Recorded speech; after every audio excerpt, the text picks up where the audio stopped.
በዓለም የመኪና ጨረታ ታሪክ ውስጥ ከተከሰቱት እጅግ አሳፋሪና አስቂኝ ስህተቶች አንዱን ታውቃላችሁ? አንድ ተራ የድምፅ ስህተት በሰከንዶች ውስጥ የ30 እና የ40 ሚሊዮን ዶላር ልዩነት የፈጠረበት ቀን ነበር። ነገሩ የሆነው በ2019 ነው። አርኤም ሶዝቢስ የተባለው የጨረታ ተቋም በ1939 የተመረተችውንና በታዋቂው ፈርዲናንድ ፖርሻ በራሱ ትነዳ የነበረችውን ፖርሻ ታይፕ 64 ሊሸጥ አቀረበ። ከዚህች መኪና በዓለም ላይ የተመረቱት 3 ብቻ ሲሆኑ ቢያንስ 20 ሚሊዮን ዶላር ታወጣለች ተብሎ ተገምቶ ነበር። ጨረታው ሲጀመር አስተዋዋቂው 13 ሚሊዮን አለ፣ ነገር ግን በስህተት ስክሪኑ ላይ የታየው 30 ሚሊዮን ነበር።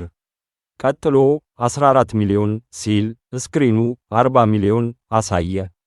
ቁጥሩ እየዘለለ ሄዶ 70 ሚሊዮን ዶላር ላይ ሲደርስ ተመልካቹ በሙሉ ድንጋጤ ውስጥ ገባ።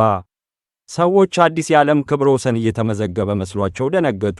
ነገር ግን አስተዋዋቂው ጨረታውን አቁሞ እውነቱን ተናገረ። እኔ ያልኩት 17 ወይንም 17 ነው እንጂ 70 ወይንም 70 አይደለም አላቸው።